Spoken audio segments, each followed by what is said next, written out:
నేను పెద్ద భూస్వామిని, నాకు 200 ఎకరాలు ఉన్నాయి, ఓ ఇన్ని వేల కొబ్బరి బొండాలు దిగినాయి, ఇన్ని వందల టన్నుల మునక్కాడ వండింది అని పొంకనాలు కొట్టుకుంటూ తిరుగుతున్నాడు. ఏంద్రా అని తీరా చూస్తే 200 ఎకరాలలో 199 సర్పంచ్ వాట, ఒక్కటి ఈయనదట. ఈయన చెప్పేది నేను సర్పంచ్ కలిసి మేము పెద్ద వ్యవసాయం చేస్తాం, నేను పెద్ద భూస్వామిని అని చెప్పుకుంటే తిరిగి అట్లున్నది రేవంత్ కథ. ఈయనది 1 కిలో 5 కిలోలు కేంద్రంది, కేంద్రం పెట్టిన ఖర్చులు కూడా మీ ముందర పెడతా ఉన్నాయి. ఇప్పుడు ఇటువంటి యాటిట్యూడు మంచిది కాదు.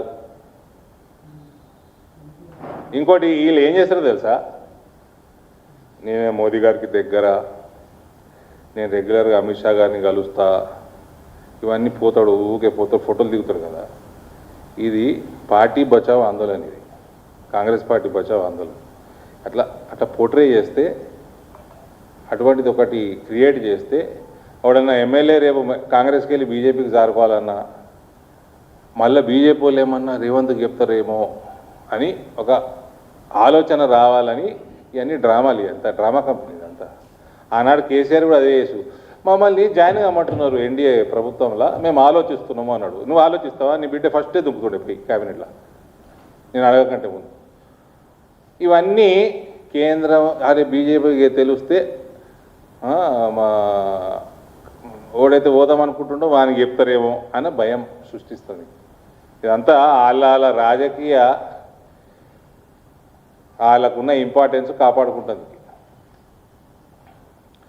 ఇటువంటి యాటిట్యూడు ఏదో కేంద్రంకి వెళ్ళి నిగానం వస్తుంటే ప్రధానమంత్రి ఫోటో అన్నది కంపల్సరీ, ఏమేమి అడుక్కుంటలేమో, దట్ ఈస్ కంపల్సరీ ప్రోటోకాల్. అది దాన్ని బైఫర్కేట్ చేసి బైపాస్ చేసి నీ ముఖం ఒక్కటి పెట్టుకొని ఆ ఉత్తమ్ కుమార్ రెడ్డి టీఆర్ఎస్ ఓడరా నాయన, మీకు ఎన్నిసార్లు చెప్పాలి అర్థం కదా, ఆయన ఫోటో పెట్టి నడుపుతా అంటే ఎక్కడదక్కడ బగ్గుమ అనిపిస్తాం. చెప్తున్నా, మర్యాద ఉండదు, మర్యాద ఉండదు.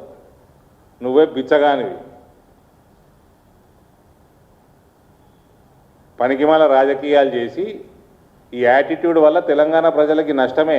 ఇటువంటి యాటిట్యూడ్ వల్లనే కాళేశ్వరం ప్రాజెక్టులల్లో జరుగుతున్న అవినీతి కానీ, వాళ్ళు చేసిన ఫౌండేషన్ డిజైన్లు మార్చటము, లొకేషన్లు మార్చటము, 4 రూపాయలు ఎక్కువ సంపాదించుకుంటుంది కమిషన్ల కోసం. దీనివల్ల ఆ కాళేశ్వరం ప్రాజెక్ట్ నేషనల్ ప్రాజెక్ట్ కాలే. మీడియాలో మాట్లాడతారు వచ్చి నేషనల్ ప్రాజెక్ట్ కాలేనా, ఎందుకు కాలే, ఇందుకు కాలే. ఈ యాటిట్యూడ్ మంచిది కాదు. పార్టీలు వేరు, ప్రభుత్వాలు వేరు. ప్రభుత్వం చిల్లరగా రేవంత్ లెక్క ఆలోచన చేస్తే ప్రజలకు నష్టమవుతుంది. ఈ రేవంత్ గమనించాలి.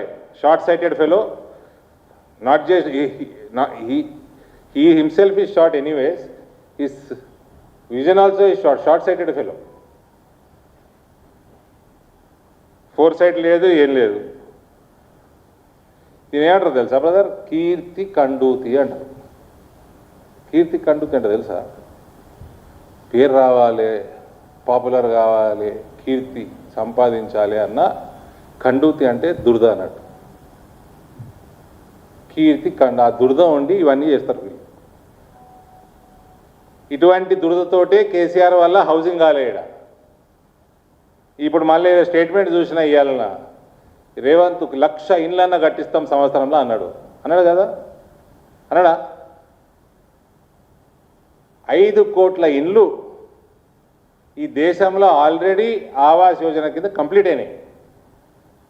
543 పార్లమెంట్లు ఉన్నాయి. అంటే ఎంతైంది బ్రదర్? దాదాపు 91,90,000 ఇండ్లు, దాదాపు 1,00,000 ఇండ్లు. నాకు తెలిసి 5.5 కోట్లు కూడా అయి ఉంటాయి ఈ పాటికి. 1,00,000 ఇండ్లు పర్ పార్లమెంట్ ఆల్రెడీ అయిపోయినారా నాయన, యావరేజ్గా తీస్తే. అంటే నీ అసుంటోళ్ళు, ఆ కేసీఆర్ అసుంటోళ్ళు చేయబట్టి తెలంగాణకు రాలే. అంటే వేరే దగ్గర 1,00,000 దాటినాయి అన్నట్టు ఎక్కడైతే స్కీములు పెట్టుకున్నారో. ఇటువంటి దురహంకారం, ఈ కీర్తి కండూతి లాంటి దురదల వల్ల తెలంగాణ ప్రజలకు నష్టమే తప్ప లాభం లేదు. పెద్ద మనిషి ఇస్తున్నాడు, 90% పైన పెద్ద మనిషి ఇస్తున్నాడు. ఆయన ఫోటో పెట్టుకున్నది అది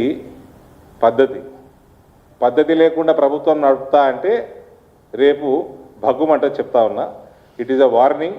ఇమీడియట్గా ఆ రేషన్ కార్డులు మార్చి పిఎం ఫోటో అంత నీకు కీర్తి కండుతి దురద ఉంటే పక్కకు నీ ఫోటో చిన్నగా పడేసుకో. నువ్వు ఎట్లా చిన్నగానే ఉన్నావు, ఫోటో కూడా చిన్నది సరిపోతుంది.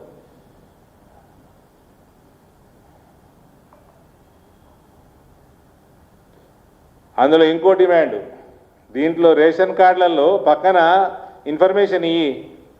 National food security act entitlement కింద ఎంత వస్తున్నది, స్టేట్ అడిషనల్గా మీరెంత ఇస్తున్నారు, సెంట్రల్ సబ్సిడీ కాంపోనెంట్ ఎంత, స్టేట్ సబ్సిడీ కాంపోనెంట్ ఎంత రాసుకో పక్కకి. ఇన్ఫర్మేషన్ ఓని ఎండ్ యూజర్స్కి.